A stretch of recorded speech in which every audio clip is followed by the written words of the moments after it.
పద్మావతి మాటలు ఆకాష్ మనసును బాధపెట్టాయి. ఐశ్వర్య అలా బాధపడుతుంటే ఏం చేయలేక కోపంతో బయటకు వెళ్ళిపోయాడు ఆకాష్. ఐశ్వర్య పద్మావతిని కొంచెం కూడా పట్టించుకోకుండా, డాడీ, మనం మోసపోయాం డాడీ. బాబాయ్ మనకు నమ్మక ద్రోహం చేశాడు. మీరు ఎంతో కష్టపడి ఈ స్థాయికి తీసుకొచ్చిన ఈ కంపెనీని అతను సొంతం చేసుకోవాలనుకుంటున్నాడు అని ఏడుస్తూ చెప్పింది ఐశ్వర్య. ఐశ్వర్య మాటలన్నీ విన్న తర్వాత కూల్గా, బేబీ, మీ బాబాయ్ మనసులో ఏముందో నాకు ఎప్పుడో తెలుసు అని చెప్పాడు చంద్రకాంత్. ఐశ్వర్య ఆశ్చర్యంగా చంద్రకాంత్ని చూస్తూ, డాడీ, తెలిసి కూడా ఎందుకు సైలెంట్గా ఉన్నారు అని అడిగింది. దేనికైనా సమయం రావాలి బేబీ. ఆ టైం ఇప్పుడొచ్చిందని అనుకుంటున్నాను. నువ్వు ఈ విషయం గురించి అంత ఆలోచించుకో. నీ బ్రెయిన్ పాడు చేసుకోకుండా పీస్ఫుల్గా నీ వర్క్ నువ్వు చూసుకో. వాళ్ళ గురించి నేను చూసుకుంటాను కాన్ఫిడెంట్గా చెప్పాడు చంద్రకాంత్. తండ్రి అంత ఖచ్చితంగా చెప్పేసరికి ఐశ్వర్య మనసు తేలికబడింది. సరే అన్నట్లుగా తల ఊపి తన రూంకి వెళ్ళిపోయింది ఐశ్వర్య. బయటకు వెళ్లిన ఆకాష్ కోపంతో అటూ ఇటూ తిరుగుతూ, నా ఐశ్వర్య కళ్ళల్లో కన్నిటిని రప్పించిన ప్రతి ఒక్కరికి సమాధానం చెప్పే తీరుతాను. ఈ ఆకాష్ అంటే ఏంటో వాళ్లకు ఖచ్చితంగా తెలిసేలా చేస్తాను అని కసిగా అనుకుంటూ వెంటనే ఫోన్ తీసి శ్రీనివాస్కి ఫోన్ చేశాడు ఆకాష్. ఫస్ట్ టైం ఆకాష్ నుండి తనకి కాల్ రావడంతో ఆశ్చర్యపోతేనే కాల్ లిఫ్ట్ చేశాడు శ్రీనివాస్. హలో అంకుల్, మనం ఇక్కడ స్టార్ట్ చేయబోతున్న రిసార్ట్ వర్క్ ఎవరు చూసుకుంటున్నారు అని డైరెక్ట్గా అడిగాడు ఆకాష్.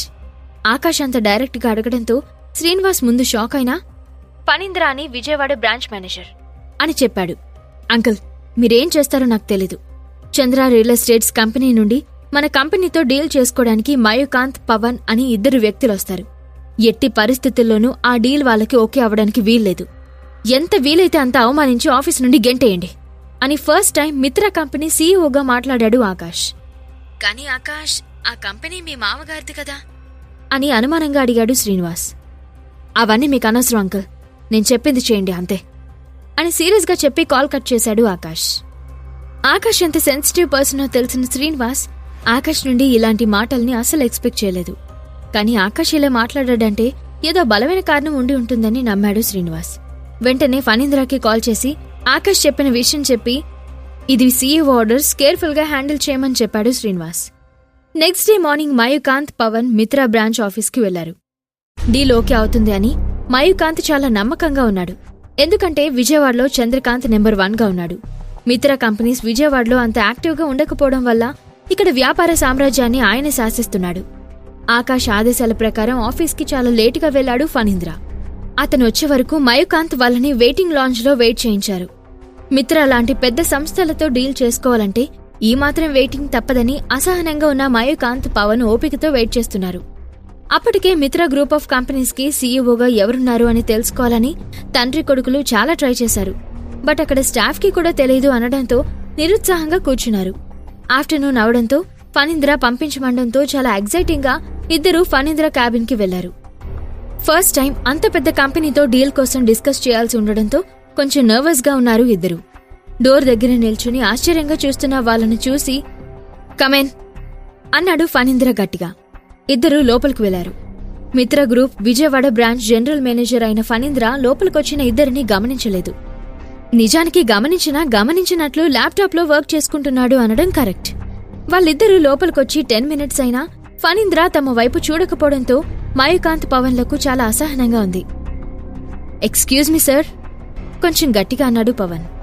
కాని ఫణీంద్రకి ఏమీ వినిపించినట్టుగానే పనిలో బిజీగా ఉన్నట్లు నటించాడు.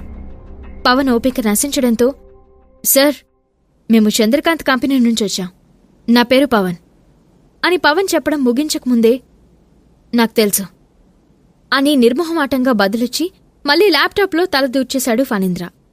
సార్, అది అని మళ్లీ ఏదో చెప్పబోతుంటే, ఇక్కడ బిజీగా ఉన్నదే మీ కళ్ళకి కనిపించట్లేదా? ఈ మాత్రం కామన్ సెన్స్ లేకుండా ప్రాజెక్ట్ కోసం వచ్చారా అని కసురుకున్నాడు. ఫణీంద్ర బిహేవియర్ పవన్కు ఆయన తండ్రి మయూకాంత్కు చిరాకు తెప్పించాయి. అయితే తమకి రెస్పెక్ట్ కన్నా ఆయన ద్వారా వచ్చే ప్రాజెక్ట్ చాలా ముఖ్యమని కష్టంగా కూర్చుని ఉన్నారు. పవన్ మరోసారి మాట్లాడడం మొదలుపెట్టాడు.